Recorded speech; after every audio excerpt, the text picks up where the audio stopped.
నమస్కారం అందరికి. ఇప్పుడు మనం చాప్టర్ 3 బ్యాంకింగ్ సర్వీసెస్ లో ఇంపార్టెంట్ క్వశ్చన్స్ ఏమున్నాయో చూద్దాము. ఫస్ట్ క్వశ్చన్ ఇంపార్టెంట్ ఏంటంటే ఎస్ఏ ఆన్సర్స్ లో define banking and explain it's functions. Banking అంటే ఏంటి అని డిఫైన్ చేయమంటున్నారు, ప్లస్ ఇంకా దాని ఫంక్షన్స్ ఏంటి అని అడుగుతున్నారు. సో ఇక్కడ మనకి బ్యాంకింగ్ అంటే ఏంటో షార్ట్ లో రాయాలి. ఇక్కడ చాలా లెంతీగా ఇచ్చారు మనకి. Accepting for the purpose of lending or investment of deposits of money from the public, repayable on demand or otherwise, and withdrawal by check, draft order or otherwise. So ఈ డెఫినేషన్ ఇచ్చిండ్రంట మనకెవరు, బ్యాంకింగ్ రెగ్యులేషన్ యాక్ట్ 1949 వాళ్ళు.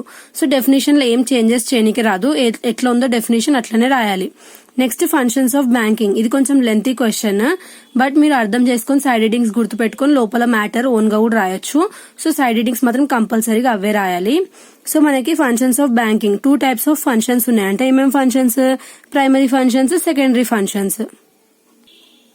So functions of banking మనకి ఎలా ఉన్నాయంటే primary functions ఉన్నాయి, secondary functions ఉన్నాయి. Primary functions మళ్ళీ 2 types గా divide అయి ఉన్నాయి, మళ్ళీ సెకండరీ ఫంక్షన్స్ కూడా 2 టైప్స్ గా డివైడ్ అయి ఉన్నాయి. ఏవైతే డివైడ్ అయినాయో వీటిలో మళ్ళీ సబ్ హెడ్డింగ్స్ కూడా ఉన్నాయి. సో ఇప్పుడు మనం ప్రైమరీ ఫంక్షన్స్ లో ఫస్ట్ ఏలో ఏముందో చూద్దాం. Acceptance of deposits. ఇందులో డిపాజిట్స్ కూడా ఉంటాయి. అంటే ఎలాంటి deposits? Fixed deposits, current deposits, savings deposits, recurring deposits, ఇవన్నీ డిపాజిట్స్ ఉంటాయంట. నెక్స్ట్ ఇంకొకటి ఏంటి? అడ్వాన్సింగ్ లోన్స్ లో టైప్స్ మనకు ఉన్నాయి కదా. సో అడ్వాన్సింగ్ లోన్స్ లో ఏమేం టైప్స్ ఉన్నాయో చూద్దాము. Over draft. It is an agreement with a bank by which an account holder is allowed to withdraw more than the balance to his credit up to a certain limit. ఇదంటే ఏంటంటే over draft అంటే ఇప్పుడు per suppose మన account లో 1 lakh rupees ఉన్నాయనుకోండి. But ఎవరైతే account holder ఉన్నారో, అంటే మనం ఒకవేళ మన అకౌంట్ లో 1 lakh ఉన్నప్పుడు మనకి 1,10,000 కావాలి. 1,10,000 కావాలన్నప్పుడు మనం ఏం చేయొచ్చు అంటే బ్యాంక్ నుంచి 1,10,000 విత్డ్రా చేసుకోవచ్చు అంట. ఎలా? అప్పు లాగా, అంటే క్రెడిట్ లాగా. దానికి ఒక సర్టెన్ లిమిట్ ఉంటుంది. అంటే వెళ్ళి 1 crore తీసుకోవచ్చు కదా, అట్లానే లేదు, దానికి ఒక లిమిట్ ఉంటుంది. అంటే ఒక 5 lakhs అట్లా లిమిట్ ఉంటుంది. సో ఆ లిమిట్ లోపే తీసుకోవాలి. దాన్ని ఓవర్ డ్రాఫ్ట్ అంటారు. నెక్స్ట్ క్యాష్ క్రెడిట్ అంటే ఏంటంటే under this account the bank gives loans to the borrowers against certain security. Bank ఏం చేస్తుందంట? లోన్స్ ఇస్తుందంట. లోన్స్ ఎలా ఇస్తుందంట? ఏదన్నా ఒకటి అక్కడ గిర్వీ పెడతారు కదా వెళ్ళి, అంటే ఏదైనా ప్రాపర్టీ పేపర్స్ అన్నా లేదంటే గోల్డ్ అన్నా అలా పెట్టుకొని లోన్ ఇస్తుందంట. But the entire loan is not given at a particular time. కానీ మొత్తం లోన్ అంతా ఒకటేసారి ఇచ్చేయరంట బ్యాంక్ వాళ్ళు. Instead the amount is credited into his account in the bank. ఏమవుతుందంట? అమౌంట్ ఒకటేసారి ఇయ్యరంట. జస్ట్ ఏమవుతుందంటే అకౌంట్ ఏదైతే అమౌంట్ ఉందో అది అకౌంట్ లోకి డిపాజిట్ అవుతా ఉంటదంట. But under emergency cash will be given. ఒకవేళ ఎమర్జెన్సీ ఉంది, ఇంపార్టెంట్ కావాలంటే మనీ ఇప్పుడు అర్జెంట్ గా కావాలన్నప్పుడు క్యాష్ అనేది ఇస్తారంట బ్యాంక్ వాళ్ళు. The borrower is required to pay interest only on the amount of credit avail. ఎవరైతే బారోవర్ ఉంటారో వాళ్ళు ఏం చేయాలంటే ఇంట్రెస్ట్ దేని మీద పే చేయాలంటే ఏదైతే వాళ్ళు అమౌంట్ తీసుకున్నారో దాని మీద ఇంట్రెస్ట్ పే చేయాలంట. He will be allowed to withdraw small sums of money according to his requirements through checks. ఈయన ఏం చేయొచ్చు అంట? అమౌంట్ అంతా ఇప్పుడు బ్యాంక్ వాళ్ళు ఒకటేసారి ఇవ్వరని అన్నారు కదా, అంటే కొంచెం కొంచెం అకౌంట్లో ఇస్తా అన్నారు కదా. సో అతని రిక్వైర్మెంట్స్ ని బట్టి అతను చెక్ యూజ్ చేసి అమౌంట్ ని విత్డ్రా కూడా చేసుకొని యూజ్ చేసుకోవచ్చు. But he cannot exceeds the credit limit allowed to him. అంటే ఈయన ఏం చేయొచ్చు ఎంత అంటే దీనికి ఒక లిమిట్ ఉంటుంది, అంటే ఎంత వాడాలని చెప్పి చెక్ యూజ్ చేసి.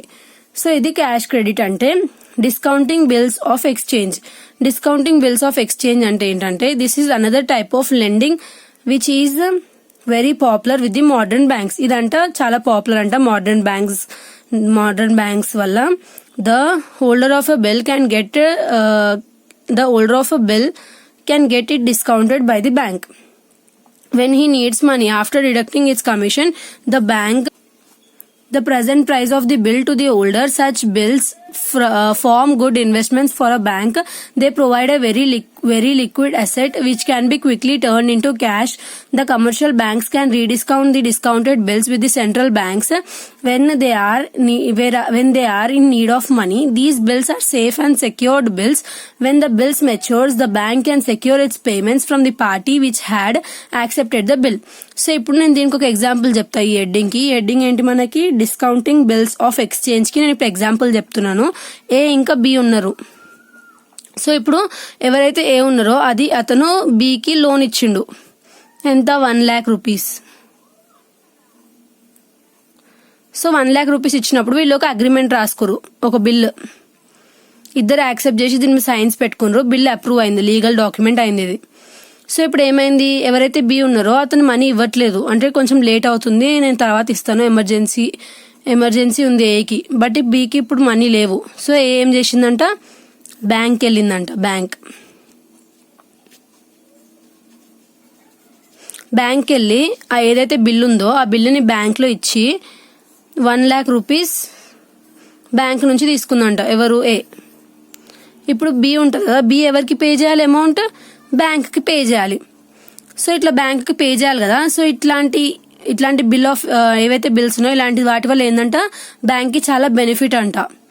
ఇంకా బ్యాంక్ ఏం చేస్తుందంట, ఒకవేళ బ్యాంక్ ఇప్పుడు ఇస్తుంది కదా ఈ మనీ ఎవరికి, ఏకి, కానీ ఈ బ్యాంక్ ఏదైతే బ్యాంక్ ఉంటుందో మనది, ఆ బ్యాంక్ వాళ్ళకి బి ఇంకా ఇవ్వలేదు, బట్ బ్యాంక్కి నీడ్ ఉంది మనీ.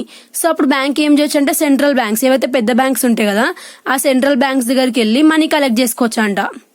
మనీ కలెక్ట్ చేసుకొని దాన్ని నీడ్ అయితే సాటిస్ఫై చేసుకోవచ్చు.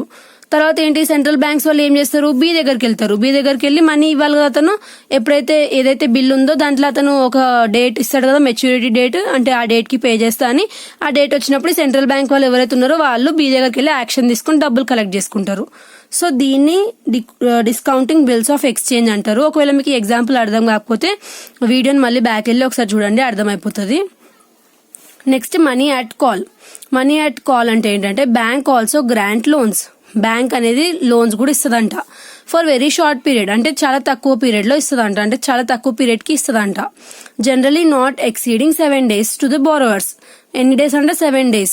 Usually dealers or brokers in stock exchange markets against collateral securities like stock or equity shares, debentures, ఇవన్నీ అడ్డం పెట్టుకొని లోన్స్ ఇస్తుందంట, అంటే ఇవన్నిటిని గిర్వి పెట్టుకొని. Offered by them such advances are repayable immediately at short notice. ఎవరైతే ఈక్విటీ షేర్స్, డిబెంచర్స్ ఇవన్నీ పెట్టి లోన్ తీసుకుంటారో అవంట జల్దీ, అంటే షార్ట్ నోటీస్, అంటే చాలా తక్కువ డేస్ లో పే చేసేసారంట లోన్ ఎవరైతే తీసుకున్నారో వాళ్ళు. Hence they are described as money at call. Money at call అంటే ఏంటంటే చాలా తక్కువ పీరియడ్ లో ఏదైతే లోన్ తీసుకున్నామో దాన్ని రీపే చేయాలిగా షార్ట్ పీరియడ్ లో, దాన్ని మనీ అట్ కాల్ అంటారంట. Next term loan. Term loan అంటే ఏంటంటే it is a bank loan made for a fixed term of years. Term loan అంటే ఏంటి, ఏదైతే బ్యాంక్ లోన్ తీసుకున్నారో అది ఫిక్స్డ్ టర్మ్ ఆఫ్ ఇయర్స్, అంటే ఒక 5 years ఫిక్స్డ్. 5 years కి తీసుకున్నారు అనుకోండి, ఆ 5 years తర్వాతనే ఆ లోన్ పే చేయాలి అని ఒక ఫిక్స్డ్ టర్మ్ ఉంటుంది కదా. ఒకవేళ మీరు ఒక 5 lakh రూపీస్ తీసుకున్నారు అనుకోండి, ఎవ్రీ మంత్ ఇంత పే చేయాలని చెప్పి ఉందనుకోండి, బట్ మీ దగ్గర సడన్ గా ఒక ఏదో ఒక మంత్ లో 5 lakhs ఉన్నాయి, మీరు డైరెక్ట్ వెళ్ళి పే చేయలేదు, ఎందుకంటే మీ ఫిక్స్డ్ అగ్రిమెంట్ ఎంత 5 years. సో 5 years తర్వాత 5 years వరకే పే చేస్తూనే ఉండాలి మీరు. ఒకవేళ మీకు ఆ అమౌంట్ ఎంతైతే తీసుకున్నారో ఆ అమౌంట్ మీ దగ్గర ఉన్నా సరే ఏదైతే ఫిక్స్డ్ టర్మ్ ఉందో ఆ టర్మ్ వరకు ఆగి పే చేసుకోవాలి ఇన్స్టాల్మెంట్స్ లాగా, దాన్ని టర్మ్ లోన్ అంటారు. Next consumer credit. Consumer credit అంటే ఏంటి, it is a personal debt. Personal debt అంటే మన సొంతంగా, అంటే మన పర్సనల్ కోసం తీసుకున్న అప్పు. డెట్ అంటే అప్పు. Taken by a banker. ఎవరైతే బ్యాంకర్ ఉన్నారో అతను తీసుకోవడం బ్యాంక్కి వెళ్ళి. బ్యాంకర్ అంటే ఎవరైతే కస్టమర్ ఉంటారో వాళ్ళు. On the purchase of goods and services. ఏవైతే గూడ్స్ ఇంకా సర్వీసెస్ ఉన్నాయో వీటిని కొనడం వల్ల కస్టమర్స్ దగ్గర నుంచి దానికోసం తీసుకున్న పర్సనల్ డెట్, అంటే గూడ్స్ ఇంకా సర్వీసెస్ కొనడానికి కోసం తీసుకున్న అప్పు. ఏ క్రెడిట్ కార్డ్ ఈజ్, అంటే ఇప్పుడు ఒకవేళ మనం క్రెడిట్ కార్డ్ యూజ్ చేస్తాం కదా, ఆ క్రెడిట్ కార్డ్ ఏదైతే ఉంటుందో దానివల్ల ఇప్పుడు మనం వెళ్ళి కూరగాయలు కొనుక్కుంటాం, లేదంటే మనం తినాలంటే అది తింటాము, లేదంటే కిరాణా షాప్స్ లో, ఐస్ క్రీమ్స్ లో, లేకపోతే రెస్టారెంట్ లో అన్ని వాడతాం కదా. సో అది దేని కింద వస్తుంది అంటే ఏదైతే క్రెడిట్ కార్డ్ ఉన్నాయో అది కన్జ్యూమర్ క్రెడిట్. అంటే మనం ఎంత వాడుకున్నా కూడా తర్వాత మనీ పే చేస్తాం కదా, అంటే అప్పు లెక్క తీసుకుంటాం కదా కార్డ్ నుంచి. సో అది కన్జ్యూమర్ క్రెడిట్ అంటే. Creation of credit. A unique function of the bank is to create credit. Bank the unique function ఏంటంట, క్రియేట్ క్రెడిట్, అంటే క్రెడిట్ ని క్రియేట్ చేయడం అంట. Banks supply money to traders and manufacturers. Bank ఏం చేస్తుందంట, traders కి ఇంకా మ్యానుఫ్యాక్చరర్స్ కి మనీ సప్లై చేస్తుందంట. When a bank grants a loan to it's customers. ఎప్పుడైతే బ్యాంక్ అంట లోన్ శాంక్షన్ చేస్తుందో వాటి కస్టమర్స్ కి, it does not pay cash. ఇది ఏం చేస్తుందంట, క్యాష్ పే చేయదంట. It simply credits the account of the borrower. ఇది ఏం చేస్తుందంటే డైరెక్ట్ అతని అకౌంట్ కి మనీ వేసేస్తుందంట. He can withdraw the amount whenever he wants by using a cheque. ఈయన ఏం చేయొచ్చు అంట, ఏదైతే మనీ డిపాజిట్ చేసిందో బ్యాంక్ లోకి ఆ బ్యాంక్, అదే అతనికి ఎప్పుడైనా అవసరం ఉంటే అప్పుడు ఆ చెక్ యూజ్ చేసి అతను తీసుకోవచ్చు అంట ఆ మనీని. In this case bank has created a deposit without receiving cash. ఇది ఇప్పుడు దీనివల్ల ఏమర్థమైంది, బ్యాంక్ ఏం చేసిందంట, ఒక డిపాజిట్ క్రియేట్ చేసిందంటే వితౌట్ రిసీవింగ్ క్యాష్, అంటే క్యాష్ డైరెక్ట్ ఇవ్వకుండా అది ఏం చేస్తుందంటే అకౌంట్లోకి మనీ వేసేసి మీకు ఎప్పుడు కావాలంటే అప్పుడు చెక్ ద్వారా తీసుకోండి అని అంటారంట. దాన్ని ఏమంటారంట, క్రియేషన్ ఆఫ్ క్రెడిట్ అంటారంట. Next, promote the use of checks. Promote the use of checks అంటే ఏంటి, the commercial banks render an important service by providing the customers a cheap medium of exchange like checks. Checks వల్ల మనకు ఏమవుతుంది, ఏమన్నా డబ్బులు ఉపయోగపడ్డప్పుడు వెళ్ళి మనం ఆ చెక్ ఇచ్చి బ్యాంక్లో అమౌంట్ తీసుకుంటాం కదా, సో అది చాలా చీప్ మీడియం ఆఫ్ ఎక్స్చేంజ్ అంటే ఏంటిది, cheque. It is found much more convenient, ఇది చాలా కన్వీనియంట్ గా ఈజీగా యూజ్ చేయొచ్చు కదా, to settle through cheques rather than by use cash, అంటే క్యాష్ యూజ్ చేయడం కంటే చెక్ యూజ్ చేయడమే ఈజీ అంట. The cheque is the most developed type of credit instrument in the money market. ఏదైతే మనీ మార్కెట్ ఉంటుందో అక్కడ చెక్ అనేది చాలా ఎక్కువగా యూజ్ చేస్తారంట. తర్వాత financing internal and foreign trade. Financing internal and foreign trade, ఇక్కడ ఏమంటున్నారు, the bank finances internal and foreign trade. Bank ఏం చేస్తుందంట, ఏదైతే ఇంటర్నల్ ఇంకా ఫారెన్ ట్రేడ్ ఉందో దాన్ని ఫైనాన్సెస్ చేస్తుందంట. ఏది, బ్యాంక్. ఎలా చేస్తుందంట, by discounting of exchange bills. ఏం చేస్తుందంట, ఎక్స్చేంజ్ బిల్స్ ఏవైతే ఉన్నాయో వీటిని డిస్కౌంట్ చేసి. Some times the bank gives short term loans to the traders. Traders కి ఒక్కొక్కసారి ఏమి ఇస్తుందంట, షార్ట్ టర్మ్ లోన్స్ ఇస్తుందంట. ఏంటిది, banks. This discounting business greatly facilitates the movement of internal and external trade. ఇది ఏం చేస్తుందంట, ఇది ఏదైతే డిస్కౌంటింగ్ బిజినెస్ ఉందో అది ఏం మంచిగా చేస్తుందంట, ద మూవ్మెంట్ ఆఫ్ ఇంటర్నల్ ఇంకా ఎక్స్టర్నల్ ట్రేడ్ అయితే ఉందో దాన్ని మంచిగా చేస్తుందంట. Next, remittance of fund. Remittance of fund అంటే ఏంటి, commercial banks on account of their network of branches through out the country. ఏదైతే కమర్షియల్ బ్యాంక్ ఉందో దాని నెట్వర్క్స్ ఎక్కడెక్కడ ఉంటాయంట, త్రూ అవుట్ ద కంట్రీ, అంటే మొత్తం కంట్రీలో. Also provides facilities to remit fund from one place to another place. ఏదైతే fund ఉంటుందో దాన్ని one place to another place కి వాళ్ళ కస్టమర్స్ కి ఇష్యూ చేయడానికి ఉపయోగపడుతుంది అంట. Like bank drafts, mail transfers, telegraphic transfers on nominal commission charges. తర్వాత మనకి ఇప్పుడు నేను చెప్పిన అన్ని ప్రైమరీ ఫంక్షన్స్ ఆఫ్ బ్యాంక్స్ వి. ఇప్పుడు secondary functions of banks. Secondary functions ఏంటివంట బ్యాంక్స్ కి, ఫస్ట్ మనకి 2 టైప్స్ ఉన్నాయి. అందులో కూడా ఫస్ట్ ఏజెన్సీ ఫంక్షన్స్ ఏమి ఉన్నాయో టైప్స్ చూద్దాము. Collection and payment of credit instruments. Bank ఏం చేస్తుందంట, bank collect and pays various credit instruments. Bank ఏం చేస్తుందంట, కలెక్ట్ చేసుకుంటుంది అంటే ఇంకా పే చేస్తుందంట. ఇలా ఏమేమి పే చేస్తుందంట, different types of credit instruments ని. ఎలాంటివి, checks, bills of exchange, promissory notes. Promissory note అంటే ఏం లేదు, ఇప్పుడు నేను ఒక బిల్ గురించి ఇక్కడ ఎగ్జాంపుల్ చెప్పాను కదా పైన, సో అదే ప్రామిసరీ నోట్ అంటే. సో ప్రామిసరీ నోట్స్ ని ఇవన్నీ ఏం చేస్తుందంటే ఇది పే చేస్తుందంట. ఏంటిది, bank on the behalf of customers behalf గా పే చేస్తుందంట bank. Purchase and sale of securities. Behalf గా పే చేయడం అంటే ఏం కన్ఫ్యూజ్ అవ్వద్దు.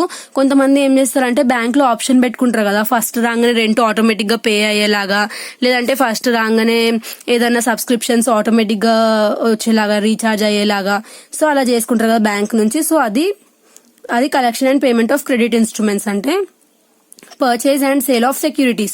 పర్చేజ్ అండ్ సేల్ కూడా చేస్తుందంట సెక్యూరిటీస్ ని. ఎవరు, బ్యాంక్. ఎలాంటి సెక్యూరిటీస్ అంట, షేర్స్, స్టాక్స్, బాండ్స్, డిబెంచర్స్. ఎవరి పట్ల అంటే కస్టమర్స్ బిహాఫ్ గా చేస్తుంది bank. Next, collection of dividends on shares. ఏదైతే డివిడెండ్స్ కలెక్షన్ చేసుకుంటారు కదా షేర్స్ మీద, అది కూడా మన బ్యాంక్ చేస్తుంది. అంటే ఎవరి బిహాఫ్ గా, కస్టమర్ బిహాఫ్ గా కలెక్ట్ చేసుకుని ఏవైతే షేర్స్ ఉన్నాయో అవి కలెక్ట్ చేసుకుని ఎక్కడ చేస్తుందంట, క్రెడిట్ చేస్తుందంట ఎవరి దగ్గర, కస్టమర్ అకౌంట్స్ కి. Acts as correspondent. Some times banks acts as representative and correspondent of their customers. Bank ఏం చేస్తారంటే ఒక్కొక్కసారి రిప్రజెంటేటివ్ ఇంకా కరెస్పాండెంట్స్ లాగా కూడా యాక్ట్ చేస్తారంట ఎవరైతే వాళ్ళ కస్టమర్స్ ఉన్నారో వాళ్ళ పట్ల.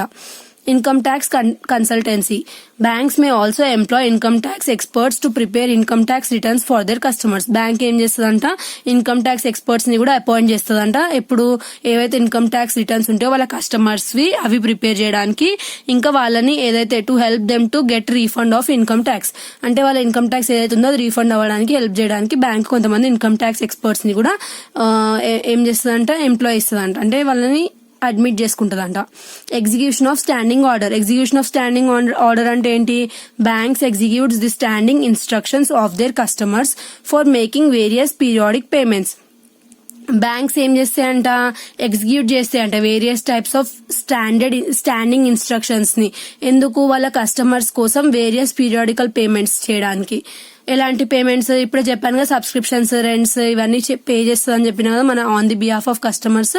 సో అది acts as trustee and executor. Bank ఏం చేస్తుందంట, ఏదైతే ట్రస్టీ, ఒక ట్రస్టీ లాగా ఇంకొక ఎగ్జిక్యూటర్ లాగా యాక్ట్ చేస్తుందంట కస్టమర్ పట్ల. తర్వాత మనకి ఏ ఇంకా బి ఉన్నాయి కదా, ఏవైతే సెకండరీ ఫంక్షన్స్ లో ఉన్నాయి. సో ఇప్పుడు బిలో ఏమున్నాయి, general utility services. General utility services లో ఫస్ట్ ఏమొస్తుందంటే లాకర్ ఫెసిలిటీ. లాకర్ ఫెసిలిటీ ఏంటంటే కొన్ని బ్యాంక్స్ లాకర్ ఫెసిలిటీని ప్రొవైడ్ చేస్తుంది కదా. ఎందుకు ప్రొవైడ్ చేస్తుంది, ఏవైతే వాల్యుబుల్స్ ఉంటాయో లైక్ గోల్డ్, సిల్వర్, ఏవైతే ఆర్నమెంట్స్ ఉంటాయో, లేదంటే ప్రాపర్టీ డాక్యుమెంట్స్, షేర్స్, డిబెంచర్స్ అన్ని సేఫ్ గా లాకర్ లో స్టోర్ చేసుకోవడానికి బ్యాంక్ లాకర్ ఫెసిలిటీని కూడా ప్రొవైడ్ చేస్తుంది కదా. సో అది జనరల్ యూటిలిటీ సర్వీసెస్ లో వస్తుంది. Travellers cheques and credit cards. Travellers cheques and credit cards అంటే ఏంటి, bank issue travellers cheques to help their customers to travel without the fear. Bank ఏం చేస్తుందంట, ట్రావెలర్స్ చెక్ ప్రొవైడ్ చేస్తుందంట ఎవరికి, customers కి. ఎందుకు, వాళ్ళు ఎప్పుడైతే ట్రావెల్ అంటే ప్రయాణం చేస్తారో అలాంటి టైంలో దొంగతనం అవుతుంది లేదంటే మనీ పోతే అనే భయం లేకుండా హ్యాపీగా, రిస్క్ లేకుండా హ్యాపీగా ట్రావెల్ చేసుకోవచ్చు అని చెప్పి వాళ్ళు ఇది ప్రొవైడ్ చేస్తారంట. ఏంటివి, ట్రావెలర్స్ చెక్. తర్వాత letter of credit. Letters of credit are issued by the bankers to their customers certifying that credit worthiness. ఇది ఎవరి ద్వారా ఇష్యూ అవ్వబడుతుంది అంటే బ్యాంక్స్ ద్వారా వాళ్ళ కస్టమర్స్ కి ఇష్యూ అవ్వబడుతుంది అంట. Letter of credit are very useful in foreign trade. ఏదైతే foreign trade ఉంటుందో అందులో లెటర్ ఆఫ్ క్రెడిట్ అనేది చాలా చాలా చాలా ఇంపార్టెంట్ అంట. తర్వాత కలెక్షన్ ఆఫ్ స్టాటిస్టిక్స్. ఏదైతే కలెక్షన్ ఆఫ్ స్టాటిస్టిక్ ఉందంటే bank collect statistics giving important information. Bank ఏమేమి ఇంపార్టెంట్ ఇన్ఫర్మేషన్ ఇస్తుంటే వాళ్ళ కస్టమర్స్ కి ట్రేడ్ గురించి, కామర్స్ గురించి, ఇండస్ట్రీస్ గురించి, మనీ గురించి, ఇంకా బ్యాంకింగ్ గురించి ఇస్తుందంట. They also publish valuable journals and bulletins containing articles on economic and financial matters. ఏదైతే ఫైనాన్షియల్ ఇంకా ఎకనామిక్ మ్యాటర్స్ ఉన్నాయో వీటి మీద బుక్స్ కూడా పబ్లిష్ చేస్తాయంట. తర్వాత acting referee. Banks acts as referee with respect to the financial standing, business reputation and respectability of customers. Bank ఎలా act చేస్తుందంట, ఒక ఫైనాన్షియల్ స్టాండింగ్, బిజినెస్ రెప్యుటేషన్ ని కాపాడుతుందంట, ఇంకా రెస్పెక్టబిలిటీ ఆఫ్ కస్టమర్స్ ని కూడా ప్రొటెక్ట్ చేస్తుందంట. ఎట్లా, ఒక రెఫరీ లాగా. Under writing securities. Under writing securities అంటే ఏంటి, bank under right the shares. Securities అంటే ఏంటి, షేర్స్, డిబెంచర్స్ ఎవరైతే గవర్నమెంట్ ద్వారా, పబ్లిక్ ఇంకా ప్రైవేట్ కంపెనీస్ ద్వారా ఇష్యూ అయినాయో వీటిని బ్యాంక్ ఏం చేస్తుంది, అండర్ రైట్ చేస్తుంది అంట. Next gift checks. Some banks issue checks of various denominations to be used on auspicious occasions. Auspicious occasions అంటే ఏమైనా ఫెస్టివల్స్ ఉంటాయి కదా అలాంటి టైంలో యూజ్ చేసుకోవడానికి బ్యాంక్స్ కొన్ని చెక్స్ ఇష్యూ చేస్తుందంట. దాన్ని గిఫ్ట్ చెక్స్ అంటారు. Accepting bill of exchange on behalf of customers. Sometimes bank accepts bill of exchange. ఏం చేస్తుందంట, bank bill of exchange accept చేస్తుందంట. ఎవరిది, వాళ్ళ కస్టమర్ది. Internal as well as foreign. Internal అంటే మన కంట్రీ లోపలదన్నా లేదంటే ఫారెన్ లోదన్నా. On the behalf of their customers, వాళ్ళ కస్టమర్స్ బిహాఫ్ గా. తర్వాత it enables customers to import goods. దీనివల్ల ఏం ఉపయోగపడుతుంది అంటే ఏదైతే కస్టమర్స్ ఉన్నారో వాళ్ళకి వేరే ఫారెన్ కంట్రీల నుంచి మన కంట్రీలోకి, అంటే మన డొమెస్టిక్ కంట్రీలోకి గూడ్స్ ని ఇంపోర్ట్ చేసుకోవడం. అంటే వేరే కంట్రీ నుంచి మన కంట్రీలో గూడ్స్ ని తెప్పించుకుంటే దాన్ని ఇంపోర్ట్ అంటారు. ఒకవేళ మన కంట్రీ నుంచి వేరే కంట్రీలోకి పంపిస్తే దాన్ని ఎక్స్పోర్ట్ అంటారు. సో వేరే కంట్రీ నుంచి మనకి ఇంపోర్ట్ చేసుకోవడానికి ఉపయోగపడుతుంది. అంటే ఏంటిది, accepting bill of exchange. So ఇవి మనకి ఫంక్షన్స్ ఆఫ్ బ్యాంక్స్. ఇది ఇందులో ప్రైమరీ ఇంకా సెకండరీ ఫంక్షన్స్ ఎక్స్ప్లెయిన్ చేశాను కదా. సో నెక్స్ట్ వీడియోలో నెక్స్ట్ క్వశ్చన్ ఆన్సర్స్ చూద్దాము.